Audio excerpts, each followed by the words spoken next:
2025 Kerala law entrance examination 2025 clear examination നാളെയാണ് നടക്കുന്നത്, June 1-ാം തീയതി. അപ്പൊ ജൂൺ 1-ാം തീയതി നടക്കുന്ന ഈ ഒരു 3 ഇയർ LLBയുടെയും 5 ഇയർ LLBയുടെയും ക്ലിയർ എക്സാമിന് നിങ്ങൾ എല്ലാവരും പഠിച്ചിട്ടൊക്കെ ഇരിക്കുകയായിരിക്കും. ചെറിയൊരു ടെൻഷൻസ് ഒക്കെ കാണും, പക്ഷെ നിങ്ങളെ ടെൻഷൻസ് ഒന്നും വേണ്ട. നിങ്ങൾ പഠിച്ചത് തന്നെ വരുവുള്ളൂ എന്ന് തന്നെ വിചാരിച്ച് നിങ്ങൾ വിശ്വസിക്കുന്ന ദൈവത്തോട് പ്രാർത്ഥിച്ച് തന്നെ പോയിക്കോളൂ. എക്സാം ഈസി ആയിരിക്കും. ഞാൻ നിങ്ങൾക്ക് വേണ്ടി നല്ല രീതിയിൽ പ്രാർത്ഥിക്കുന്നതായിരിക്കും. നിങ്ങൾക്ക് എല്ലാവർക്കും പഠിച്ച പോലെ നല്ല രീതിയിൽ എഴുതാൻ സാധിക്കട്ടെ എക്സാം. എല്ലാവരും യൂട്യൂബ് വീഡിയോസ് കണ്ട് പഠിച്ചവരും കോച്ചിങ് എടുത്ത് പഠിച്ചവരും എല്ലാവരും നിങ്ങൾക്ക് നിങ്ങളുടെ ഒരു ബെസ്റ്റ് ആയിട്ടുള്ള രീതിയിൽ തന്നെ കൊടുക്കാനായിട്ട് സാധിക്കട്ടെ. ഓക്കെ, നമുക്ക് എല്ലാവർക്കും ലോ കോളേജിലൊക്കെ വെച്ച് കാണാം, എവിടെയെങ്കിലൊക്കെ വെച്ച് നിങ്ങളെ കാണാം. അപ്പൊ എക്സാമിന് പോകുമ്പോൾ എന്തൊക്കെയാണ് ശ്രദ്ധിക്കേണ്ടത് അതാണ് നമ്മൾ നോക്കുന്നത്. പലരുടെയും ഒരു ഹോൾ ടിക്കറ്റിനേക്കാളും വലിയൊരു സംശയമാണ് ഡ്രസ് കോഡ് ഉണ്ടോ എന്നുള്ളത്. എല്ലാവരും ചോദിക്കുന്ന ഒരു ക്വസ്റ്റ്യൻ ആണ്, ഡ്രസ് കോഡ് ഉണ്ടോ. ഇന്ന് തന്നെ ഒരു 3-4 മെസ്സേജ് അതേപ്പറ്റി വന്നിട്ടുണ്ടായിരുന്നു. ഡ്രസ് കോഡ് ഇല്ല, നിങ്ങൾക്ക് ഇഷ്ടമുള്ള ഡ്രസ് ഇട്ടുകൊണ്ട് ഓട്ടോ മക്കളെ. നിങ്ങൾക്ക് ബോയ്സിനാണെങ്കിൽ പാൻസോ ടീഷർട്ട് ഇടാം, ഒന്നെങ്കിൽ ടീഷർട്ട് ഇടാം, നിങ്ങൾക്ക് ജീൻസോ എന്താ വേണ്ടത് നിങ്ങൾക്ക് അത് ഇടാം. ഷർട്ട് ഇട്ടുകൊണ്ട് നിങ്ങൾക്ക് പോവാം കേട്ടോ. നിങ്ങൾക്ക് ആ ഒരു രീതിയിൽ നിങ്ങളൊരു എക്സാമിന് പോയില്ലേ, അപ്പൊ നിങ്ങൾക്ക് ആ ഒരു രീതിയിൽ നിങ്ങൾക്ക് എന്ത് ഡ്രസ്സാണ് ഉണ്ട് ആ ഒരു ഡ്രസ്സ് ഇട്ടിട്ട് പോവാം. ഗേൾസിനും അതേപോലെ തന്നെ നിങ്ങൾക്ക് ഇഷ്ടമുള്ള ഡ്രസ്സ് ഇട്ടുകൊണ്ട് എക്സാമിന് പോകാവുന്നതാണ്. അപ്പൊ എക്സാമിന് പോകുമ്പോൾ ശ്രദ്ധിക്കേണ്ടത് മെയിൻ ആയിട്ട് നിങ്ങൾ ഹാൾ ടിക്കറ്റ് വേണം, അഡ്മിറ്റ് കാർഡ് വേണം. അഡ്മിറ്റ് കാർഡ് ഇല്ലാതെ പരീക്ഷ എഴുതാൻ പോവാൻ അവർ പരീക്ഷ എഴുതിക്കില്ല. അപ്പൊ അതുകൊണ്ട് തന്നെ നമ്മൾ എന്ത് ചെയ്യുക, ഹാൾ ടിക്കറ്റ് അഡ്മിറ്റ് കാർഡ് കൊണ്ടുപോവാ. നിങ്ങൾ എല്ലാവരും ഈ ഒരു സമയം കൊണ്ട് അത് പ്രിന്റ് എടുത്ത് വെച്ചിട്ടുണ്ടാവും. ഇനി പ്രിന്റ് എടുത്തിട്ടില്ലെങ്കിലും നാളെ രാവിലെ പ്രിന്റ് എടുക്കാൻ നിൽക്കാതെ ഇന്ന് തന്നെ അത് പ്രിന്റ് എടുത്ത് വെക്കുക. ഓക്കെ, അപ്പൊ പ്രിന്റ് എടുത്ത് ഇനി ഇത് കളർ ഫോട്ടോസ്റ്റാറ്റ് വേണോ, ഞാൻ എടുത്തുപോയിക്കും ബ്ലാക്ക് ആൻഡ് വൈറ്റ് ആയിപ്പോയി കളർ അല്ല എന്ന് പറഞ്ഞ് ഒന്നും ടെൻഷൻ എടുക്കേണ്ട. കളർ വേണമെന്നൊന്നും നിർബന്ധമില്ല. നിങ്ങൾ ഫോട്ടോസ്റ്റാറ്റ് എടുത്ത് പ്രിന്റ് എടുത്തത് ബ്ലാക്ക് ആൻഡ് വൈറ്റ് ആയി പോയാലും കുഴപ്പമൊന്നുമില്ല, ഏതാണേലും പ്രശ്നമില്ല കേട്ടോ. കളർ എടുക്കുകയാണ് കുറച്ചും കൂടി പ്രിഫറബിളി നല്ലത്, അത്രേ ഉള്ളൂ. കളർ അല്ല ബ്ലാക്ക് ആൻഡ് വൈറ്റ് എടുത്തെങ്കിലും ഇനിയിപ്പോൾ അത് മാറ്റാൻ വേണ്ടിയിട്ട് നിങ്ങൾ രാവിലെ പോവുമോ കട അന്വേഷിച്ച് പോവുമോ ഒന്നും വേണ്ട. നാളെ രാവിലെ മഴയൊക്കെ ആണെങ്കിൽ നിങ്ങൾ അതിന് വേണ്ടിയിട്ട് ഓടാനൊന്നും നിൽക്കണ്ട കേട്ടോ. നിങ്ങൾക്ക് ഒരു ഹോൾ ടിക്കറ്റ് നിങ്ങളുടെ ആ ഒരു പ്രിന്റ് എടുത്ത് കയ്യിൽ വെച്ചാൽ മതി. അതിൽ നിങ്ങളുടെ ഫോട്ടോയും മറ്റു കാര്യങ്ങളും ഒക്കെ ഉണ്ടല്ലോ, അപ്പൊ അത് മതി. ഡീറ്റെയിൽസ് ഒക്കെ ഉണ്ട്. അപ്പൊ അതിൽ ഇൻസ്ട്രക്ഷൻസ് കൃത്യമായി നിങ്ങൾ വായിക്കുക. എന്താണോ ഹോൾ ടിക്കറ്റിൽ കൊടുത്തേക്കുള്ള അഡ്മിറ്റ് കാർഡിൽ കൊടുത്തേക്കുള്ള ഇൻസ്ട്രക്ഷൻസ് കറക്റ്റ് ആയിട്ട് വായിക്കുക. പിന്നെ പലരും കുറെ നാളുകൾക്ക് ശേഷമൊക്കെ ഒരു എക്സാം എഴുതുന്നതായിരിക്കാം. ഇപ്പൊ ഒരു ബ്രേക്ക് എടുത്തിട്ട് പഠനത്തിലേക്ക് തിരിച്ചു വന്നവരുണ്ടാകാം. അതല്ല എങ്കിൽ ഒരു CBT മോഡ് എക്സാമിനേഷൻ എഴുതാത്ത കുട്ടികൾ ഉണ്ടാകാം. നിങ്ങൾ ഒന്നും വിഷമിക്കേണ്ട. ഒരു CBT മോഡ് എക്സാമിനേഷൻ എങ്ങനെയാണ് നിങ്ങൾക്ക് വരിക, അപ്പൊ അതിന് ഓരോ കളർ കോഡൊക്കെ ഉണ്ട്. മാർക്ക്ഡ് ഫോർ റിവ്യൂലേക്ക് ഇടുക എന്നൊക്കെ ഉള്ളത്. അപ്പൊ നിങ്ങളിപ്പോ മോക്ക് ടെസ്റ്റ് പല കോച്ചിങ് ഇൻസ്റ്റിറ്റ്യൂട്ട് കണ്ടക്ട് ചെയ്തതിന്റെയും അതല്ലാതെയൊക്കെ ഫ്രീ മോക്ക് ടെസ്റ്റുകളൊക്കെ നിങ്ങൾ അറ്റൻഡ് ചെയ്തിട്ടുണ്ടാവും. ആ മോക്ക് ടെസ്റ്റ് ഒക്കെ എഴുതിയപ്പോൾ കളർ കോഡിൽ നിന്നും ചെറിയൊരു ഡിഫറൻസ് ഉണ്ടാകും. നിങ്ങൾ ക്ലിയുടെ ഒറിജിനൽ ആ ഒരു CBT മോഡ് പാറ്റേണിലേക്ക് വരുമ്പോഴേക്കും ആ ഒരു കളർ കോഡ് എക്സാക്ട്ലി ആ കളർ കോഡ് എങ്ങനെയാണെന്നൊക്കെ ഉള്ളത് ഞാൻ ഒരു വീഡിയോ ആയിട്ട് തന്നെ അതിന്റെ ഒരു പിക്ചറൊക്കെ വരച്ച് തന്നെ ബോർഡിൽ വരച്ച് തന്നെ ഇട്ടിട്ടുണ്ടായിരുന്നു വീഡിയോ കഴിഞ്ഞ വർഷം. ആ സെയിം പാറ്റേൺ തന്നെയാണ് ഈ തവണയും, ആ ഒരു കളർ കോഡൊക്കെ തന്നെയാണ്.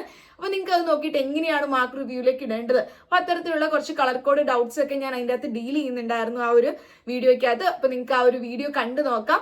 സെയിം വീഡിയോ ആണ് കേട്ടോ, 24ന്റെ തന്നെയാണ്. അത് തന്നെയാണ് ഇത്തവണയും CBT മോഡ് എക്സാമിനേഷൻ്റെ ഒരു പാറ്റേൺ ആയിരുന്നു. സോ ആ വീഡിയോ ഞാൻ ഡിസ്ക്രിപ്ഷൻ ബോക്സിൽ ഇടാം, നിങ്ങൾക്ക് അത് കണ്ടു നോക്കാവുന്നതാണ്. ഈ വീഡിയോയുടെ താഴെ ഡിസ്ക്രിപ്ഷനിൽ ഇട്ടിട്ടുണ്ടാവും. പിന്നെ ഫസ്റ്റ് കമന്റ് ആയിട്ട് ഞാൻ പിൻ ചെയ്യാം. അപ്പൊ നിങ്ങൾക്ക് ആ വീഡിയോ കണ്ടു നോക്കാം.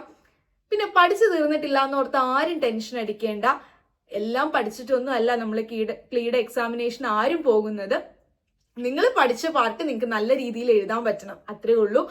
ഇത് ഫുൾ കവർ ചെയ്ത് തീർക്കാൻ പറ്റുന്ന ഒരു ടോപ്പിക് അല്ല. നമുക്കിപ്പോ GK ഒക്കെ ആണെങ്കിലും എത്രമാത്രം പഠിച്ചെന്ന് പറഞ്ഞാലും കുറേ ഉണ്ടാവും പഠിക്കാനായിട്ട്. അപ്പൊ നമ്മൾ പഠിച്ച പോർഷൻസിൽ തന്നെ വരട്ടെ. ഇപ്പൊ ഇംഗ്ലീഷിന് ആന്റോണിംസ് സിനോണിംസ് ഒക്കെ ആണെങ്കിലും നമുക്ക് മാക്സിമം പറ്റുന്ന അത്രയും പഠിക്കുക, ലീഗൽ മാക്സിംസും പറ്റുന്ന അത്രയും പഠിക്കുക, ആ രീതിയിൽ തന്നെ. അപ്പൊ പഠിച്ച പാർട്ട് നിങ്ങൾ വൃത്തിയായിട്ട് എഴുതാനായിട്ട് ശ്രമിക്കുക. അപ്പൊ നിങ്ങൾ ക്വസ്റ്റ്യൻസ് ആൻസർ ചെയ്യുമ്പോഴും ശ്രദ്ധിക്കേണ്ട ഒരു കാര്യം എന്താണെന്ന് വെച്ചാൽ, നിങ്ങളിപ്പോ ഒരു ക്വസ്റ്റ്യൻ അറിയില്ല, അപ്പൊ അതിന് വേണ്ടിയിട്ട് ഇരുന്ന് ഒരുപാട് സമയം ഇൻവെസ്റ്റ് ചെയ്യാം. മാത്സ് അറിയില്ല, നിങ്ങൾ അതിനു വേണ്ടി ടൈം ഇൻവെസ്റ്റ് ചെയ്ത് കളയാതെ നിങ്ങൾ ശ്രദ്ധിക്കേണ്ട ഒരു കാര്യമാണ്. നിങ്ങൾക്ക് അത് അറിയില്ലേ, വിട്ടിട്ട് പോയിക്കോളൂ. അപ്പൊ അത് മാർക്ക് ഫോർ റിവ്യൂലേക്ക് ഇട്ടിട്ട് നിങ്ങൾക്ക് പോണേ പോവാം. അപ്പൊ അതെങ്ങനെയാണെന്നൊക്കെ ഉള്ളത് ആ ഒരു പാറ്റേൺ ഞാൻ ആ വീഡിയോക്കകത്ത് ഡിസ്കസ് ചെയ്യുന്നുണ്ട്, നിങ്ങൾക്ക് കണ്ടു നോക്കാം. വന്നിട്ട് നിങ്ങൾക്ക് തിരിച്ച് ആ ക്വസ്റ്റ്യനിലേക്ക് വരാമല്ലോ, കുഴപ്പമില്ല. അപ്പൊ നിങ്ങൾക്ക് അത് അറിയില്ലെങ്കിൽ അത് വിട്ടേക്കോ. നമ്മൾ എല്ലാ ക്വസ്റ്റ്യൻസും അറ്റൻഡ് ചെയ്തവരല്ല ക്ലിയർ എക്സാം ക്രാക്ക് ചെയ്തിട്ടുള്ളത്, അതും നിങ്ങൾ ഓർക്കുക. എല്ലാ ക്വസ്റ്റ്യൻസും എഴുതണല്ലോ, 120 എഴുതണല്ലോ എന്ന് വിചാരിച്ച് ഈ 2 മണിക്കൂർ കമ്പ്യൂട്ടറിന് മുമ്പിൽ കുത്തിയിരിക്കുമ്പോൾ അന്ന സമയമുണ്ടല്ലോ എന്ന് വിചാരിച്ച് എല്ലാം കൂടി ഇരുന്ന് ആൻസർ ചെയ്യണ്ട. വെറുതെ നെഗറ്റീവ് മാർക്ക് വാങ്ങിക്കൂട്ടരുത് നിങ്ങൾ.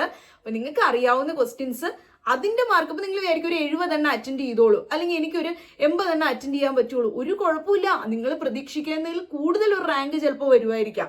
ഈ 100 അല്ലെങ്കിൽ 120 അറ്റൻഡ് ചെയ്യണമെന്നില്ല. പക്ഷെ നിങ്ങൾക്ക് അറിയാമെങ്കിൽ ചെയ്തോളൂ കേട്ടോ, തീർച്ചയായും ചെയ്യണം. അറിയാമെങ്കിൽ, അറിയില്ലെങ്കിൽ എല്ലാം കൂടി വാരി വലിച്ച് വെറുതെ എഴുതാൻ നിൽക്കണ്ട. നെഗറ്റീവ് മാർക്ക് കയറി വരും. -1 വെച്ചിട്ടാണ് നെഗറ്റീവ് മാർക്ക് വരുന്നത്. അപ്പൊ വെറുതെ നിങ്ങൾക്ക് ആ നെഗറ്റീവ് കൂട്ടി റാങ്കിൽ താഴെ പോകണ്ട. അപ്പൊ നിങ്ങൾ അറിയാവുന്ന ക്വസ്റ്റ്യൻസ് ആൻസർ ചെയ്യുക. അപ്പൊ നിങ്ങൾക്ക് അറിയില്ലാത്തൊരു ക്വസ്റ്റ്യൻ ഉണ്ടെങ്കിൽ അതിന് വേണ്ടി ടൈം ഇൻവെസ്റ്റ് ചെയ്യാതെ തിരിച്ചു പോരെ. നിങ്ങൾക്ക് അറിയാവുന്ന ക്വസ്റ്റ്യൻസ് ചിലപ്പോൾ ലാസ്റ്റ് ഉണ്ടാവും. അപ്പൊ നിങ്ങൾ അത് എഴുതാൻ, അത് ലാസ്റ്റ് ആ ഒരു ഹറിബറി ആയിട്ട് ലാസ്റ്റ് ടൈമിൽ എഴുതുമ്പോൾ നിങ്ങൾക്ക് ഒരു കൺഫ്യൂഷൻ വരരുത്. അപ്പൊ അതുകൊണ്ട് തന്നെ നിങ്ങൾക്ക് അറിയാവുന്ന ക്വസ്റ്റ്യൻസ് ഉണ്ടെങ്കിൽ അത് ആദ്യം ആൻസർ ചെയ്യാവുന്നതാണ്. നിങ്ങൾക്ക് ചൂസ് ചെയ്യാം ഏത് ക്വസ്റ്റ്യന് വേണമെങ്കിലും നിങ്ങൾക്ക് എഴുതാവുന്നതാണ്. അല്ലാണ്ട് ഒരു ക്വസ്റ്റ്യനിൽ തന്നെ സ്റ്റക്ക് ആയിട്ട് നിൽക്കേണ്ട. അപ്പൊ ഹാൾ ടിക്കറ്റ് നമ്മൾ മെയിൻ ആയിട്ട്, അതായത് അഡ്മിറ്റ് കാർഡ് കൊണ്ടുപോകണം പ്രിന്റ് എടുത്ത്. പിന്നെ അതുപോലെ തന്നെ അടുത്ത് നമുക്ക് വേണ്ടത് ID പ്രൂഫാണ്. അപ്പൊ ഈ ഹാൾ ടിക്കറ്റിലുള്ള കുട്ടി നിങ്ങൾ പരീക്ഷ എഴുതാൻ പോകുന്ന സമയത്ത് നിങ്ങൾ ഒരു ID പ്രൂഫ് കൊണ്ടുപോകണം. ID പ്രൂഫ് എന്ന് പറയുന്നത് നിങ്ങൾക്ക് വോട്ടേഴ്സ് ID കൊണ്ടുപോവാം, ആധാർ കൊണ്ടുപോവാം, അല്ലെങ്കിൽ നിങ്ങളുടെ ഡ്രൈവിംഗ് ലൈസൻസ് കൊണ്ടുപോവാം. ഇത് ഫോട്ടോസ്റ്റാറ്റ് അല്ല, ഒറിജിനൽ. ആ ID ഇല്ലേ, ആ ഒറിജിനൽ ആണ് കേട്ടോ കൊണ്ടുപോകേണ്ടത്. അതിപ്പോ പഴയ ആധാർ കാർഡ് ആണെങ്കിലും പ്രശ്നമൊന്നുമില്ല. നിങ്ങൾക്ക് ആ ഒരു ഒറിജിനൽ ID പ്രൂഫ്, നിങ്ങളുടെ ഫോട്ടോ ഉള്ള ഒരു ID പ്രൂഫ് കൊണ്ടുപോവുക. അപ്പൊ അതുമാണ് കൊണ്ടുപോകേണ്ടത്. പിന്നെ എപ്പോൾ ചെല്ലണം, അത് പരീക്ഷ തുടങ്ങുന്ന സമയത്തല്ല ചെല്ലേണ്ടത്. എക്സാമിനേഷൻ ടൈം അല്ല, റിപ്പോർട്ടിംഗ് ടൈം എന്ന് പറഞ്ഞ് നിങ്ങളുടെ ഹാൾ ടിക്കറ്റിൽ വ്യക്തമായിട്ട് അവിടെ കൊടുത്തിട്ടുണ്ടാവും റിപ്പോർട്ടിംഗ് ടൈം എന്ന്. അപ്പൊ രാവിലെ പരീക്ഷ നടക്കുന്നവർക്കും ഉച്ചയ്ക്ക് പരീക്ഷ നടക്കുന്നവർക്കും ഒക്കെ കറക്റ്റ് റിപ്പോർട്ടിംഗ് ടൈം എപ്പോഴാണെന്ന് കൊടുക്കും. ആ റിപ്പോർട്ടിംഗ് ടൈം തീരുന്നതിന് മുമ്പ് നിങ്ങൾ ആ പരീക്ഷാ ഹാളിൽ എത്തിയിരിക്കണം. അപ്പൊ ആ റിപ്പോർട്ടിംഗ് ടൈം എന്ന് പറയുന്നത് കറക്റ്റ് ആ ഒരു, ഇപ്പൊ 2 മണിയാണെങ്കിൽ 2 മണി എത്താനായിട്ട് നിങ്ങൾ നിൽക്കണ്ട, അതിനു മുമ്പേ നിങ്ങൾ പോയിക്കോളൂ. മഴയൊക്കെയുള്ള സമയമാണ്. പിന്നെ പലർക്കും അറിയാൻ പാടില്ലാത്ത ഒരു സെന്റർ ആയിരിക്കാം, നിങ്ങൾ എല്ലാവരും ഫെമിലിയർ ആയിട്ടുള്ള സെന്ററിലായിരിക്കില്ല കിട്ടിയത് എക്സാം.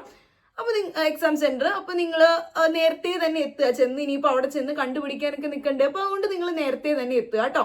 പിന്നെ നിങ്ങൾക്ക് വാച്ച് കൊണ്ടുപോകാവോ, അതാണ് അടുത്തൊരു ഡൗട്ട്. ഡിജിറ്റൽ വാച്ചുകളൊന്നും കൊണ്ടുപോകാൻ പറ്റില്ല. അതല്ലാതെ നോർമലി നിങ്ങൾ യൂസ് ചെയ്യുന്ന വാച്ച് കൊണ്ടുപോകാൻ സാധിക്കുന്നതാണ് സമയം നോക്കാനായിട്ട്. പിന്നെ വാട്ടർ ബോട്ടിൽ, വെള്ളം കുടിക്കാൻ ബോട്ടിൽ കൊണ്ടുപോകാം. അതും ട്രാൻസ്പെറന്റ് ആയിട്ടുള്ള ബോട്ടിൽ എടുക്കാൻ ശ്രദ്ധിക്കുക. അതായത് നമുക്ക് ഉള്ളിൽ വെള്ളമാണെന്ന് കാണാൻ പറ്റുന്ന രീതിയിലുള്ള ഒരു ബോട്ടിൽ എടുക്കുക. വെള്ളം ഉള്ളിൽ കയറ്റുന്നതിനൊന്നും പ്രത്യേകിച്ച് തടസ്സങ്ങളൊന്നും പറയാറില്ല. പിന്നെ ഇപ്പൊ നിങ്ങൾ കൊണ്ടുപോയില്ലെങ്കിലും വെള്ളം അവിടുന്ന് തരും കേട്ടോ. ഇൻവിജിലേറ്റർ ചോദിക്കുമ്പോൾ നിങ്ങൾക്ക് തരുന്നതായിരിക്കും അതൊക്കെ. പിന്നെ നിങ്ങൾക്ക് എന്തെങ്കിലും ബുദ്ധിമുട്ടുണ്ടെങ്കിൽ നിങ്ങൾ ഇൻവിജിലേറ്ററിനോട് സംസാരിക്കുക. അത് നിങ്ങൾക്ക് ക്ലിയർ ചെയ്ത് തീർക്കാവുന്നതാണ്. എന്തെങ്കിലും ഡൗട്ട്സോ കാര്യങ്ങളോ എന്തെങ്കിലും സിസ്റ്റത്തിൽ ചെയ്യുമ്പോഴൊക്കെ എന്തെങ്കിലും ഡൗട്ട് വന്നാലും, ഐ മീൻ ടെക്നിക്കൽ ആയിട്ടുള്ള എന്തെങ്കിലും ഡൗട്ടുകൾ വന്നാലും നിങ്ങൾക്ക് അതൊക്കെ ചോദിച്ച് തീർക്കാവുന്നതാണ്. അങ്ങനെയുള്ള ടെക്നിക്കൽ കാര്യങ്ങളൊന്നും വരില്ല, പക്ഷെ എന്നാലും നിങ്ങൾക്ക് അത് ചോദിക്കാവുന്നതാണ്. അപ്പൊ നിങ്ങളത് ആ എക്സാം റിപ്പോർട്ടിംഗ് ടൈമിൽ ചെന്ന് കഴിയുമ്പോൾ നിങ്ങൾക്ക് ഒരു മോക്ക് ടെസ്റ്റ് ഉണ്ടാവും. ആദ്യത്തെ ഒരു 15 മിനിറ്റ് നേരത്തെ മോക്ക് ടെസ്റ്റ്, കുറച്ച് ക്വസ്റ്റ്യൻസ് തന്നിട്ട് അത് നിങ്ങൾക്ക് എങ്ങനെയാണ്, ഇപ്പൊ ഞാൻ ഈ പറഞ്ഞ കളർ കോഡൊക്കെ എങ്ങനെയാണെന്നൊന്ന് ഫെമിലിയർ ആവാനാ. ആ മോക്ക് ടെസ്റ്റിന് മാർക്കില്ല കേട്ടോ, അതിന് മാർക്കില്ല. നിങ്ങൾ ആ ഒരു 15 മിനിറ്റിൽ തരുന്ന ക്വസ്റ്റ്യൻസിൽ എന്ത് ചെയ്താലും അതിൽ മാർക്കില്ല. അത് കഴിഞ്ഞിട്ട് ആക്ച്വൽ എക്സാമിനേഷൻ സ്റ്റാർട്ട് ചെയ്യുന്ന ടൈമിൽ അപ്പൊ നിങ്ങൾക്ക് അവിടെ ടൈം അവിടെ പൊക്കത്ത് എഴുതി കാണിക്കുന്നുണ്ടാവും ഇത്ര, അതായത് 1 hour ലെഫ്റ്റ് അല്ലെങ്കിൽ 1.5 hour ലെഫ്റ്റ് എന്ന് പറഞ്ഞാൽ അവിടെ എഴുതി കാണിക്കും. അപ്പൊ നിങ്ങൾ ആ ടൈമും കൂടി നോക്കിയിട്ട് എഴുതുക. നമ്മൾ ടൈം നോക്കിയിട്ട് തീരാറായല്ലോ എന്ന് വെച്ച് ടെൻഷൻ അടിക്കേണ്ട. പക്ഷെ ടൈം അവിടെ ഉള്ളതും കൂടി ഒന്ന് ശ്രദ്ധിച്ചേക്കുക. അതല്ലാതെ ഒരു ക്വസ്റ്റ്യനിൽ തന്നെ ഇരുന്ന് സമയം കളയരുത്. ടൈം നോക്കിയിട്ട് അറിയാവുന്ന എഴുതാതെ പോകരുത്. അതുകൊണ്ടാണ് പ്രത്യേകിച്ച് പറയുന്നത്, മിസ്സേ എനിക്ക് കോൺസ്റ്റിറ്റ്യൂഷനൊക്കെ അറിയാമായിരുന്നു, പക്ഷെ എനിക്കത് എഴുതാൻ പറ്റിയില്ല മിസ്സേ, ഞാൻ മാത്സ് ചെയ്തുകൊണ്ട് കുറേ നേരം ഇരുന്നു എന്ന് പറഞ്ഞു. അപ്പൊ അങ്ങനെ ഇരിക്കരുത്. അറിയാവുന്ന കൃത്യമായിട്ട് എഴുതാനായിട്ട് ശ്രമിക്കാം. പിന്നെ നിങ്ങൾക്ക് പോകുമ്പോഴേക്കും വാട്ടർ ബോട്ടിലും ഉണ്ട്. പിന്നെ പെൻ കൊണ്ടുപോകാം. നിങ്ങൾക്ക് ഒരു പെൻ കൊണ്ടുപോകാം കേട്ടോ. അത് നിങ്ങൾക്ക് ഇഷ്ടമുള്ള ഒരു പെൻ, ബ്ലൂ ഓർ ബ്ലാക്ക് ഒരു പെൻ കൊണ്ടുപോകാൻ സാധിക്കുന്നതാണ്. പിന്നെ പേപ്പേഴ്സ് ഒന്നും കൊണ്ടുപോകണ്ട, മാത്സിന് വേണ്ടിയിട്ട് പേപ്പേഴ്സ് ഒന്നും കൊണ്ടുപോകണ്ട. നിങ്ങൾക്ക് അവിടെ തരും മക്കളെ വർക്ക്ഷീറ്റ് ഒക്കെ ചെയ്യാനായിട്ട്, അതായത് നിങ്ങൾക്ക് എഴുതാനായിട്ടുള്ള പേപ്പേഴ്സ് അവിടുന്ന് എക്സ്ട്രാ പേപ്പേഴ്സ് അവർ തരും. പിന്നെ അതുപോലെ തന്നെ നിങ്ങൾ വേറെ ഇറേസറോ അല്ലെങ്കിൽ മറ്റ് ഇൻസ്ട്രുമെന്റ് ബോക്സോ അല്ലെങ്കിൽ പറഞ്ഞ മാത്സിന്റെ ഒക്കെ കാൽക്കുലേഷൻസ് ഒക്കെ ഉള്ള ലോഗ് ബുക്ക് ഒക്കെ ഇല്ലേ, അതും കൊണ്ടൊന്നും പോകരുത്. അതൊന്നും കൊണ്ടുപോകാൻ പാടില്ല. മൊബൈൽ ഫോൺ കൊണ്ടുപോകാൻ പാടില്ല. ഇതൊക്കെ നിങ്ങൾക്ക് അറിയാമായിരിക്കും, എന്നാലും ഒന്നുകൂടി പറയുന്നതാണ്. ആർക്കെങ്കിലും സംശയം ഉണ്ടെങ്കിൽ മൊബൈൽ ഫോൺ ഒന്നും കൊണ്ടുപോകരുത് കേട്ടോ. മറ്റൊരു ഇലക്ട്രോണിക് ഡിവൈസസും കാൽക്കുലേറ്ററോ അതുപോലെ തന്നെ മൊബൈൽ ഫോണോ ഒന്നും കൊണ്ടുപോകാൻ പാടില്ല. മൊബൈൽ ഫോണൊക്കെ നിങ്ങൾ ഇപ്പൊ ഇൻ കേസ് കൊണ്ടുപോയിട്ടുണ്ടെങ്കിൽ പോലും അത് ആ ഹോളിന്റെ ഉള്ളിലേക്ക് പ്രവേശിക്കാതെ പാരന്റ്സിന്റെ കയ്യിലോ അല്ലെങ്കിൽ പുറത്തോ സേഫ് ആയിട്ട് വെച്ചിട്ട് പോവുക. പിന്നെ കഴിവതും നേരത്തെ തന്നെ എക്സാം സെന്ററിൽ എത്തുക. ഇന്ന് രാത്രി നേരത്തെയൊക്കെ കിടന്ന് ഉറങ്ങുക. നിങ്ങൾ ഒരുപാട് നേരം രാത്രി ഇരുന്ന് പഠിച്ച് ടെൻഷനൊന്നും അടിക്കണ്ട.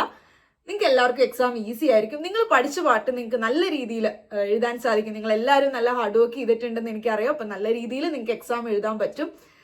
Wish you all the best. അപ്പോൾ നല്ല രീതിയിൽ പോയി എക്സാമിനേഷൻ എഴുതുക. റിപ്പോർട്ടിംഗ് ടൈമിൽ കറക്റ്റ് ടൈമിൽ തന്നെ എത്തുക. വെള്ളമൊക്കെ കുടിച്ച് ഫുഡൊക്കെ കഴിച്ച് നല്ലോണം ഉറങ്ങിയൊക്കെ റെസ്റ്റ് എടുത്തൊക്കെ പോവുക. ടെൻഷനൊന്നും അടിക്കേണ്ട. പിന്നെ ഈ പറഞ്ഞ കാര്യങ്ങൾ കൊണ്ടുപോകാൻ ശ്രദ്ധിക്കുക. ഹാൾ ടിക്കറ്റും ഒറിജിനൽ ആയിട്ടുള്ള ID പ്രൂഫും കറക്റ്റ് ടൈമിൽ റിപ്പോർട്ടിംഗ് ടൈമിൽ എത്തുക. ഇത്തരത്തിലുള്ള ഇലക്ട്രോണിക് ഡിവൈസ് കാര്യങ്ങളൊന്നും കൊണ്ടുപോകാനും പാടുന്നതല്ല. അപ്പൊ നിങ്ങൾ അതൊന്ന് നോക്കിയിട്ട് പോവുക കേട്ടോ.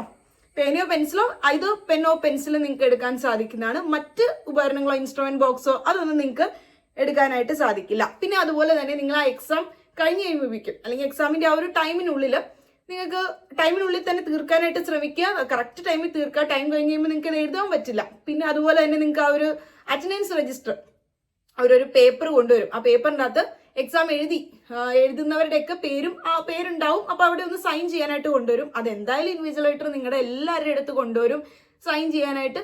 നിങ്ങളത് സൈൻ ചെയ്യും. ഇനിയിപ്പോ ഇൻ കേസ് നിങ്ങൾ ആരെങ്കിലും ലേറ്റ് ആയിട്ട് ഇപ്പൊ എക്സാം ഹോളിൽ കയറിപ്പോ ലാസ്റ്റ് ടൈമിലാണ് അപ്പൊ അത് വിട്ടുപോയിട്ടുണ്ട്, നിങ്ങളുടെ അടുത്തേക്ക് കൂടി ആ പേപ്പർ കൊണ്ടുവന്നില്ലെങ്കിലും അതൊന്ന് ജസ്റ്റ് അവർ ചോദിക്കും സൈൻ ചെയ്യാത്തവർ ആരെങ്കിലും ഉണ്ടോ എന്ന് ചോദിക്കുമ്പോൾ നിങ്ങൾ അതൊന്ന് സൈൻ ചെയ്തിട്ടും കൂടി പോരും കേട്ടോ. നിങ്ങൾ ആ എക്സാം എഴുതി എന്നുള്ളതിന് അവരോട് ഒരു സൈൻ ചെയ്യാനാണ് അറ്റൻഡൻസ്.